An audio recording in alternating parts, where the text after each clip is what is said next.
the last class of the course.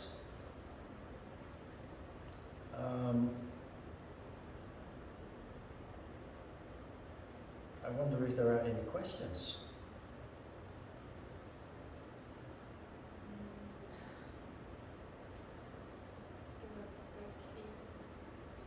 You were quite clear, really, so. I don't hear you. Clear, you were clear, so I think things are, I think I understood. Okay. Yeah. Okay. Yeah, I hope you have a good picture of what yoga is now.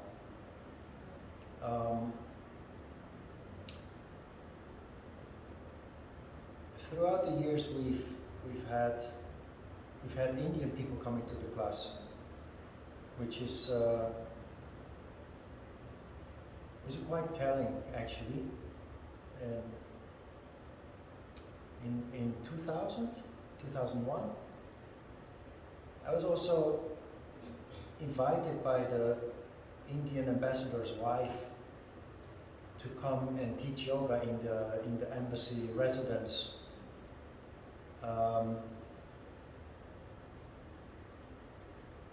To a group of 17 people from the diplomatic community, so Korean diplomats, politicians' wives, and foreign diplomats' wives. And before we started, I sat down with the ambassador's wife, Kamala, and I asked her out of curiosity, why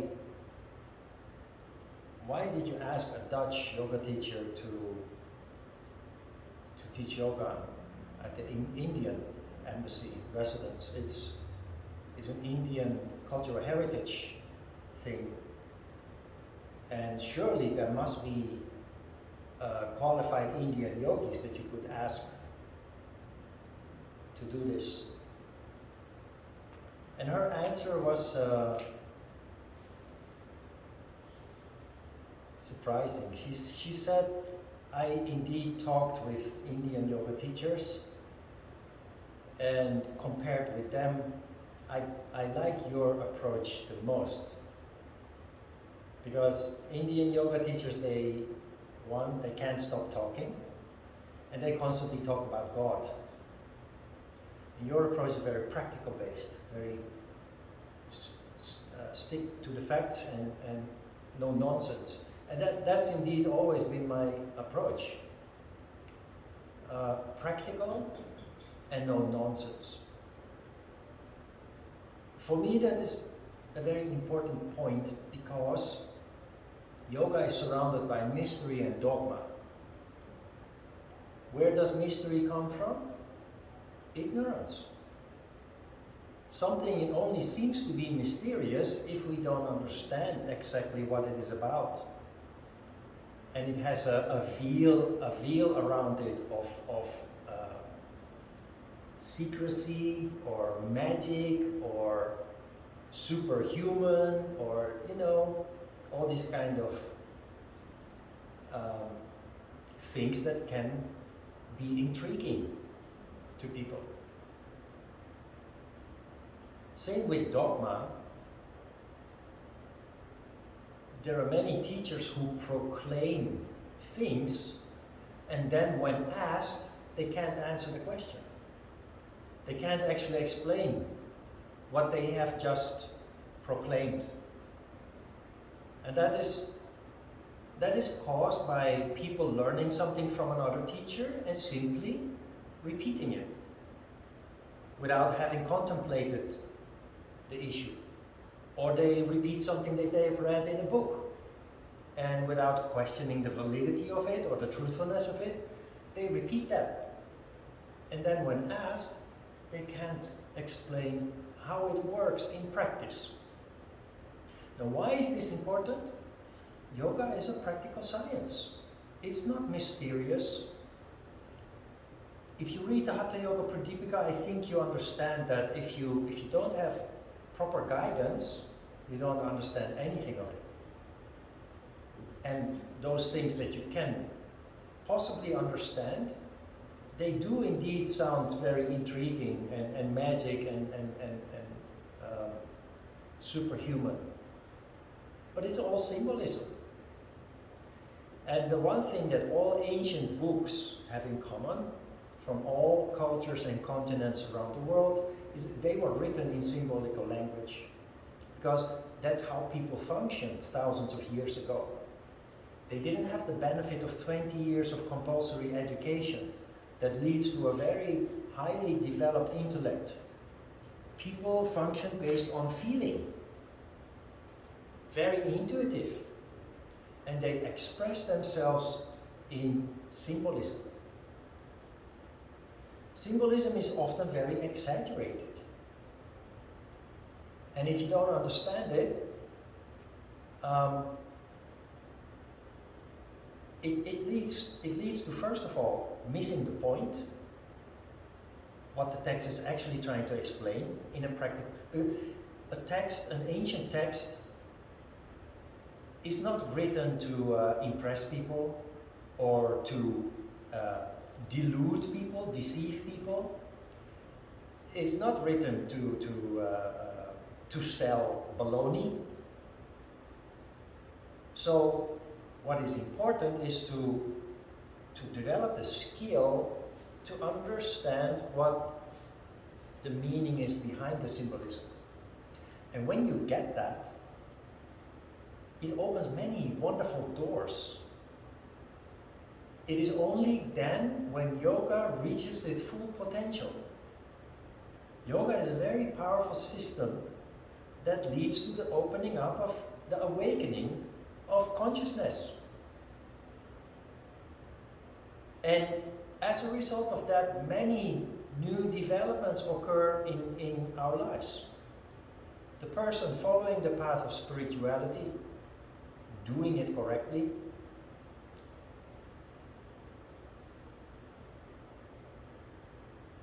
they awaken consciousness, but as a result of that, life starts to take on a whole new meaning and often a whole new direction. That is something that manifests in the years that follow. And I've seen that wonderful evolution taking place with many of previous former students. Since the introduction of social media, many of former students stay in touch one way or another. We don't really send messages to each other, we just see what they're up to. And it's just amazing how people have taken control of their destiny, have started following their heart and leading to them from many of them. In the past, most of our students were English teachers, young people, who have moved away from that profession and developed something on their own. And most of the times it's something ideological, something they dreamed of, but not foolish. Also sound business, but based on a moral foundation, the yamas and the niyamas. So not just making a business to make money, and who cares how much baloney we sell to the people. A lot of businesses exist based on that, but actually offering some good quality product. And that's the result of that transformation that takes place as a result of yoga. The Hatha Yoga Pradipika contains all the steps, all the information that we need for that transformation, but the book is useless if you don't have proper guidance to initiate you into the secrets of yoga.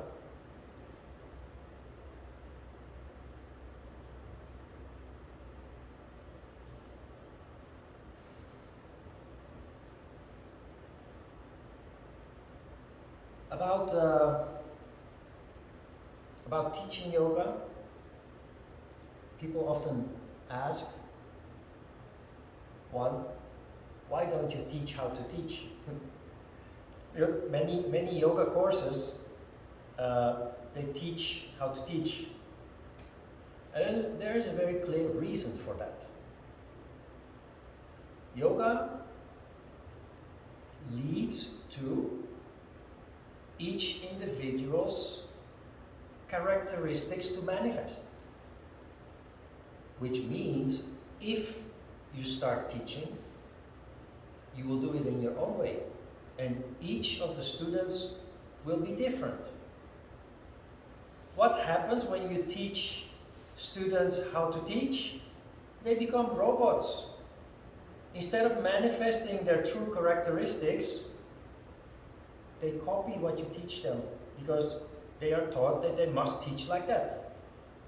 I've hired teachers in the past that all teach the same thing in the same way and say the same things at the beginning of the class, at the end of the class, during the class.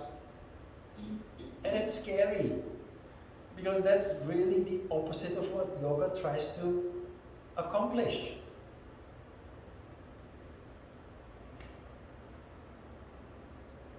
But we live in a world where the commercial aspect is important. In Korea,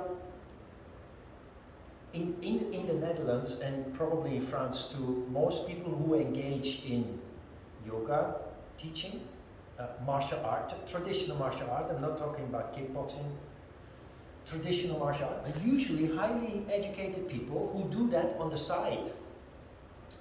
In the evening, maybe 2 evenings a week, they hire a little space in the community center to teach something like that.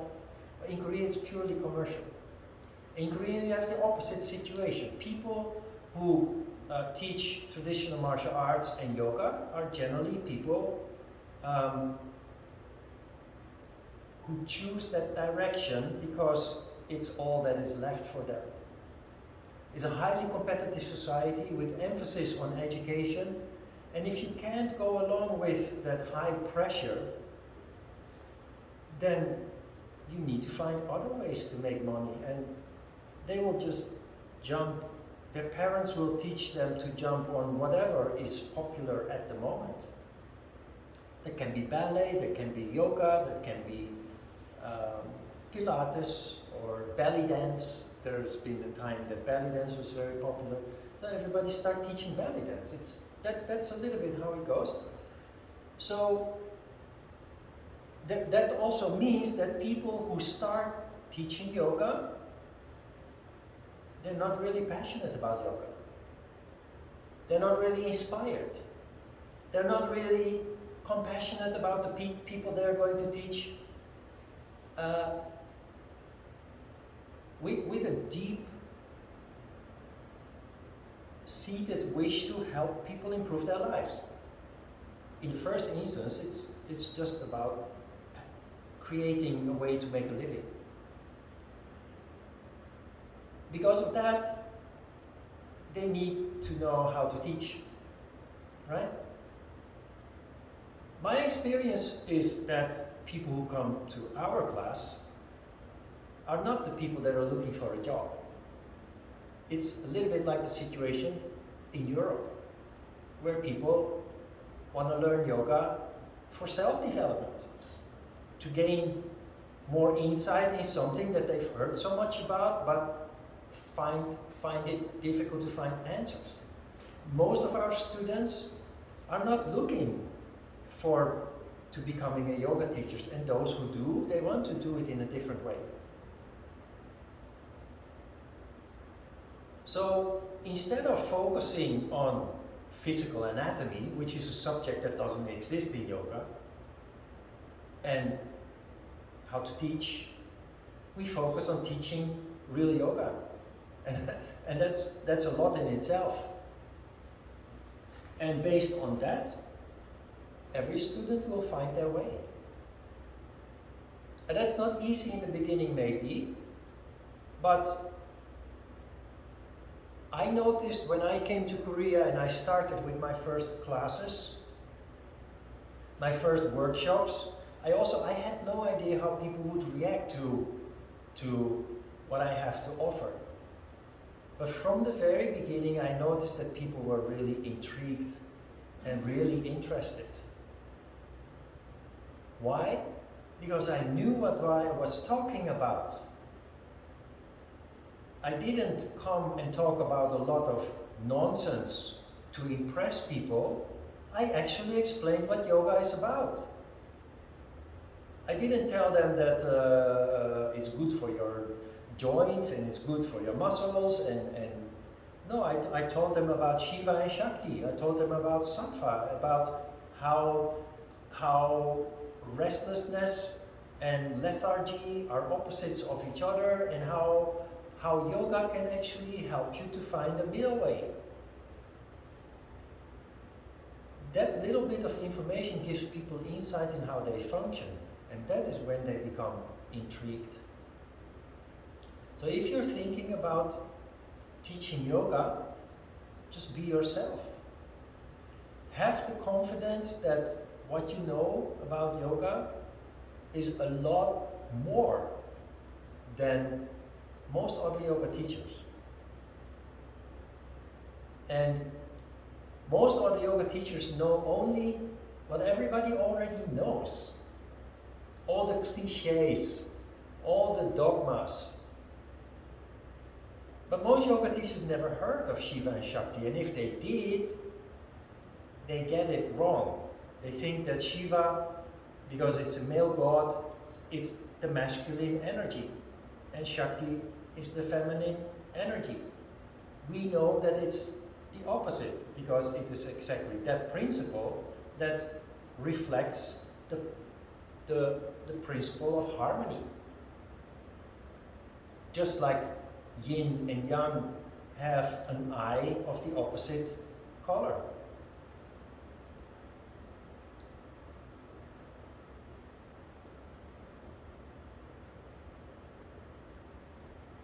I always say also that if only you attend the workshop which you attended,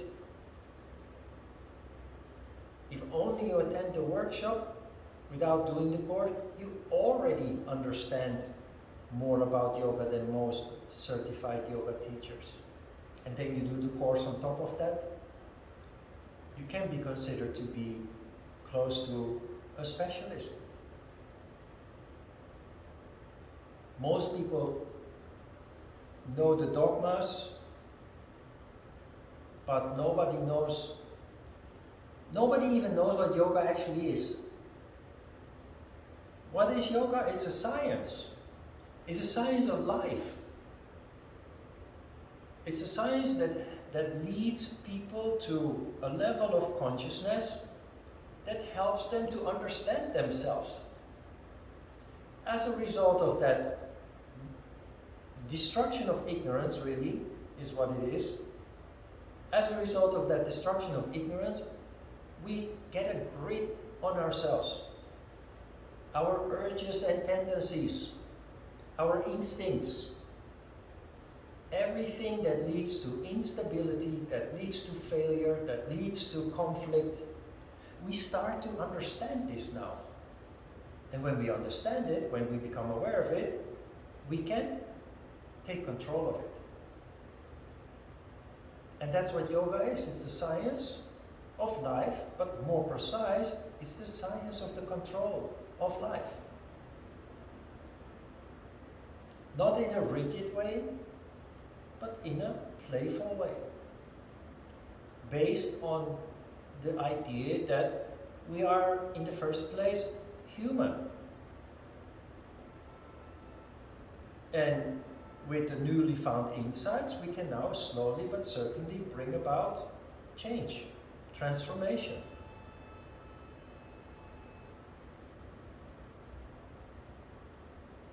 Many yoga teachers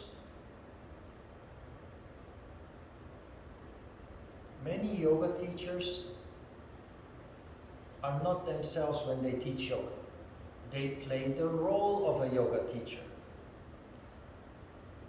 When asked, for example, they will say, I'm a vegetarian, I don't drink alcohol, I never eat cookies or soft drinks. But then behind your back, when they're alone, they commit all the sins. This is violating several principles that we have learned about that lie at the foundation of yoga. Non-lying, non-stealing, non-desire. We don't have to act as a yogi. Because a yogi is in your heart, not in how you act.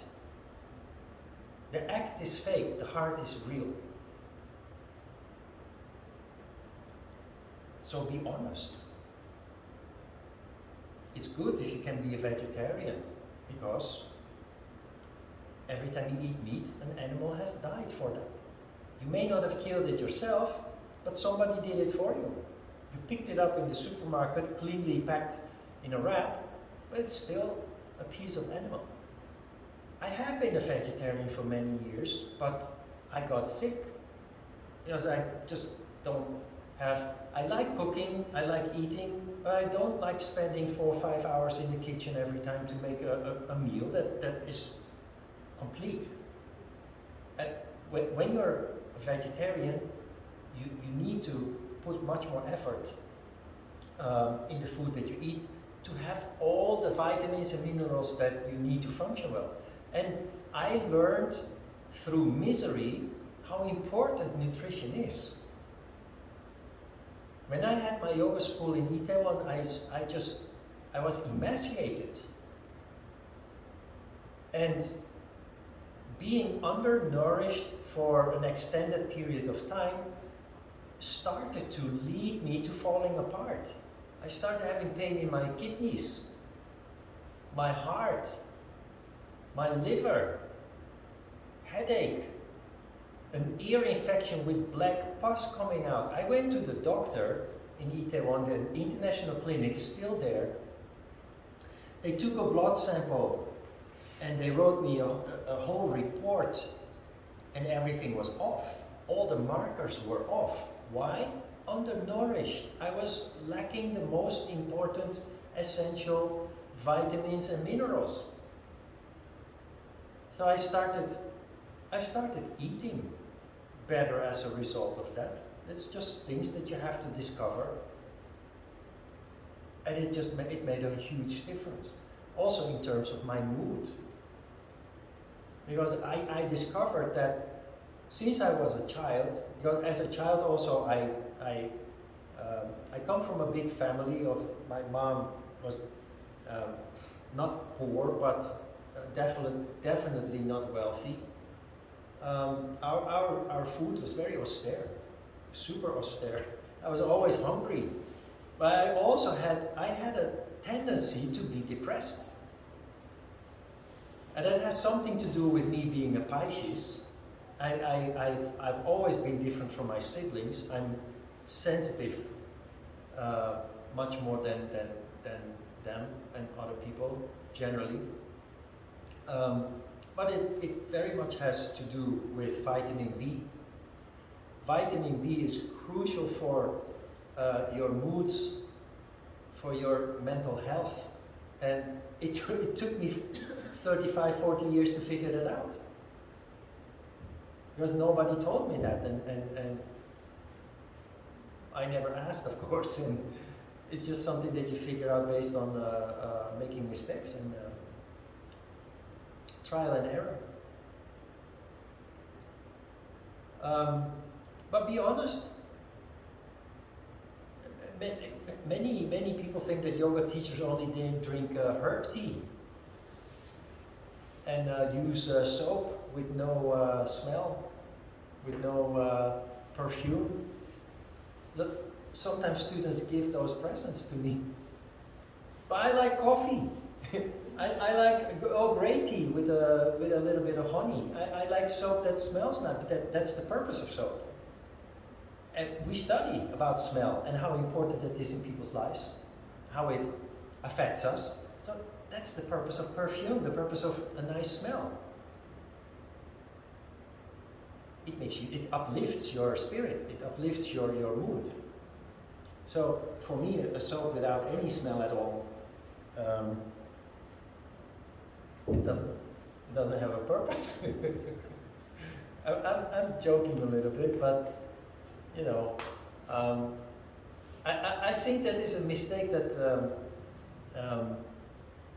I think that is a mistake that many people make when many people try to be very austere, eat very austere, don't allow themselves any luxury at all, so it fits in the pattern. Soap with a nice scent, that is luxury, we don't need that. I'm a yogi. No, just be human, follow your heart, and that includes allowing yourself things that you like. How do you deal with that as a yogi? By doing it consciously. I cannot be a vegetarian anymore because it damaged me. So I do eat meat, animal products. But I do it, I know when my dogs don't eat vegetables or fruit. They need me. Every time I have to cut that piece of meat, I know what I'm doing, and I know that there's an animal behind it that died for that purpose. And I'm grateful for that. That is where prayer comes from. Gratitude towards, in religion, of course, is gratitude towards God, but if you understand what it's all about, it's gratitude towards the animal that sacrificed itself, it's gratitude toward nature, gratitude towards, the fact that you're allowed to enjoy those products. I mostly eat fish and fowl, chicken. Sometimes I make spaghetti and I put some ground meat. But generally I don't eat steaks and pork chops and what have you. It's mainly fish and fowl.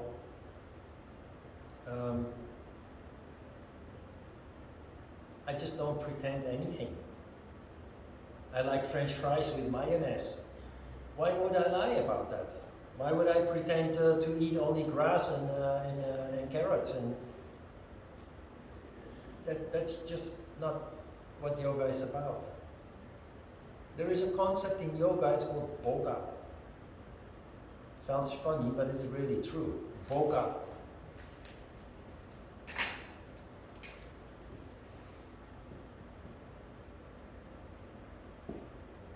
Boga is enjoyment, but enjoyment in the yogi way. What does that mean? You enjoy everything that you like, but from now on you do it consciously. We talked a little bit about this when we talked about pratyahara, in the fourth step of pratyahara, where you're allowed to play with your weaknesses. If you like wine, enjoy it, but enjoy it consciously. If you notice that it gives you a headache, that it destroys your mood the next day, that it ruins your work, or you know that you need to make some adjustments there. Instead of drinking half a bottle, drink 1 glass, for example, or whatever works, or maybe stop entirely, but if you like it, enjoy it, but do it consciously. You like pastries? Enjoy them. That's what they're made for in the first place. Eating nice foods or nice drinks uplifts the spirit. It is spiritual. But if you overdo it, it destroys. And that is the whole point. We need to find a middle way. It's all about control again. So, boga is the concept of enjoying in a yoga way. In yoga, everything is conscious. We don't stop being human. On the contrary, I dare say, we become more human.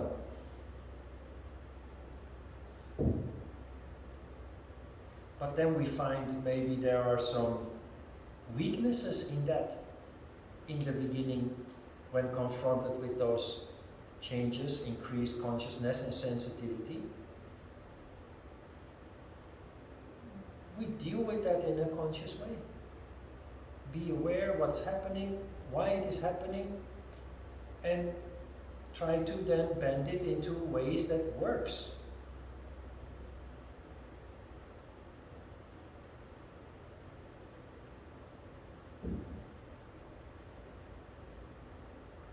Yoga is about freeing energy. If you pretend to be a yogi, you're constantly nervous about how your students perceive you and whether they will catch you on a lie or something, you know? So it will block your energy rather than freeing it. Being yourself and bluntly honest about everything and just who you are does free energy. That's what yoga is about. That's why there is no exam. People are surprised that at the end of the course there's no exam. You understand why? Because people get nervous when they have to memorize things and pass a test. It's exactly the opposite of what yoga tries to achieve.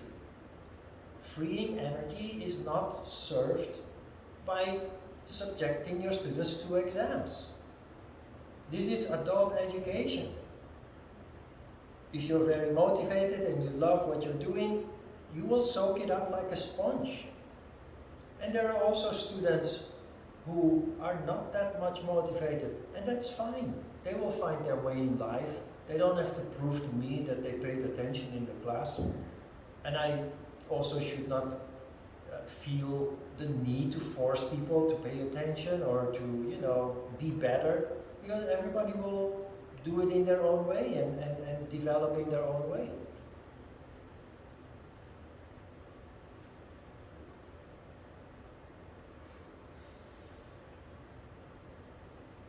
And that's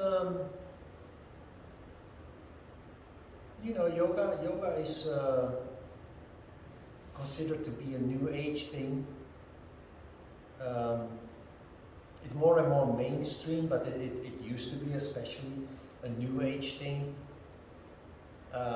which ironically I call new age old age, because people who consider themselves to be new age, they resist all new developments. They want to stick to the old. So that's a little bit funny that new age is actually really old age. Afraid of new developments. Smartphone is now everywhere. But when the smartphones came into the market in the early 2010s,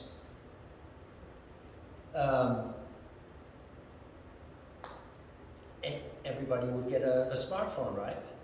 But new age people resisted the smartphone. They wanted to keep their flip folder, their folder phone with analog, no internet connection and what have you. I've seen people with an iPod in their pocket to access Facebook. Who are you fooling? Who are you fooling? They sit openly and proudly with their ancient phone, but then they go into the corner to check their Facebook. No, I've really seen that.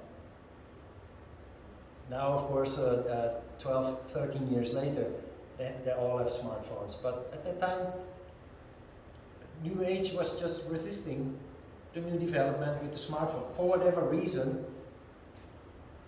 I think it's the smartphone has its negative aspects when you get addicted or deluded by fake news, but you have the whole world in your phone. You want to know something, you type it in and all the information that's available is there. In the past, people had to go to a library for that. And even then, it was the question whether you could find what you were looking for. And I grew up in a time also that people would have an encyclopedia in their house. That's 24 books that fill the half the living room. That was the internet of the past. Now with the smartphone, it's all in that little flat box there, and 100 times more than the encyclopedia, 1,000 or 1,000,000 times more than the encyclopedia could contain.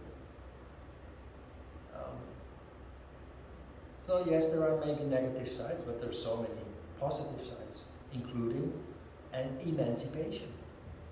People can access information that otherwise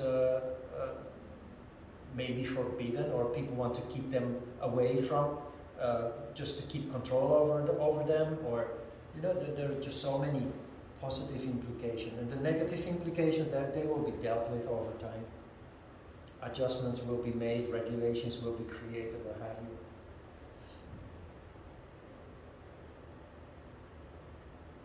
What I'm trying to say is that we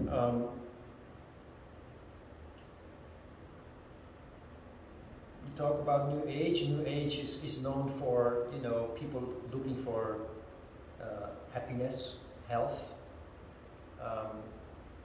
And the most important recipe for happiness, in my opinion, is just being yourself. Whatever that is. Whatever that is.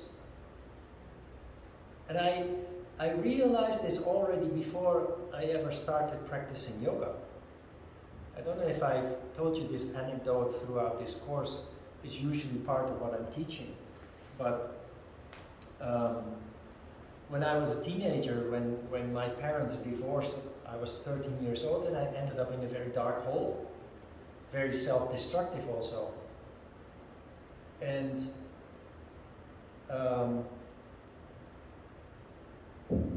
by the time I was 16 or so, I was so sick and tired of that darkness, of that suffering, that I asked myself, if not this, then what do I want? And the answer was very refreshingly simple. I just want to be happy again. So then comes the next question, how do you do that? And I remembered that before I ended up in that dark hole, I was a very spontaneous, naive, playful, energetic, sporty little guy. Always active and playing sports, and that all got lost. So, the second question, how do you do that? The answer was, just be yourself again.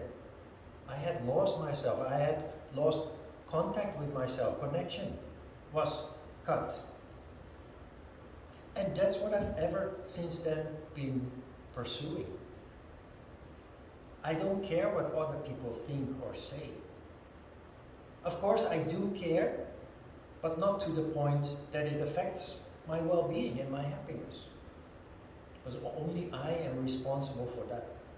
If I'm in a relationship and people say that is not appropriate, then I say, are you going to make me happy?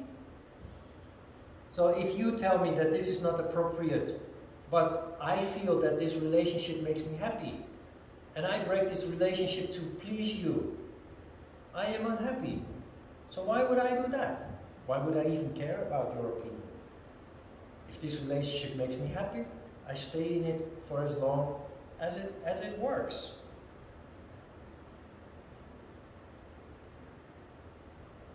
It sounds like common sense, but most people just don't function like that, because we are conditioned in ways that we subconsciously make decisions that actually go against our interest, that lead us to be very unhappy with ourselves and our lives. And it's part of yoga. And it's embedded in the yamas and the niyamas. The secret to happiness in life is first and foremost just to be ourselves, whatever that is, and regardless of what other people think or say about it. And that applies to how you're being a yoga teacher also, if ever you want to teach. And if you don't know what to do in your first class, that's what I did. I looked at the schedule, lesson 1. And there's just a suggestion of what you can start with. And lesson 2 for the next session. And then slowly but certainly expanding. And in the beginning I had 1.5 hour asana class, so that's quite long because the other classes were like 50 minutes. So almost double. So a lot of asana in 1.5 hour. So I started before class making a list of 15, 18 exercises. And I would have that next to me. But I deviated more and more from it. Until I came to the point that I didn't make lists anymore. Well, as long as I felt the need, I would make a list of exercises and keep it next to me, follow that, and then whenever I felt inspired, I would just drop out an exercise and do another exercise instead. And now when I teach an asana class, I don't even know what I'm going to do. You just start. Except of course in this course, because this course is structured, but when I do just a regular class, or 50-minute or 1 hour class, I just follow my feeling, I just follow my heart. I may have an idea that today we're going to do, at least as a foundation of the class, we're going to do warrior poses, and the rest you just create around it. Or today we're only going to do floor poses, or today we're going to focus on standing poses. But I never know. There is a certain structure. Maybe we start. I always start with the spinal twist. Yatara Parivartanasana. No. You lie on your back and you, as a kind of a warming up. Yoga doesn't have a warming up, but that stimulates all the chakras.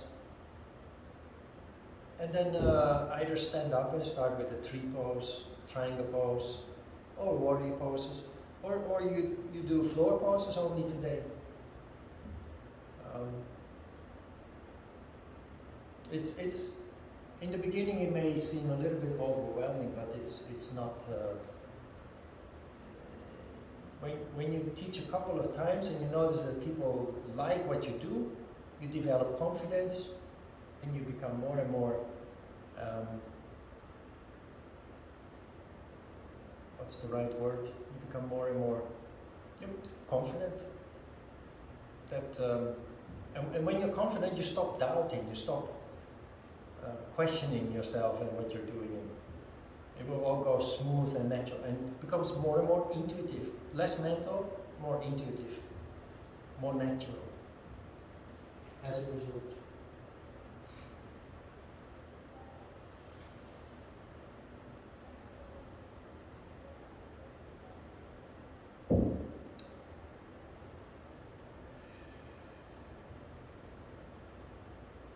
Questions? Whenever you have, whenever you have questions further down the road at any time, just drop me an email with whatever you want to discuss with me anytime.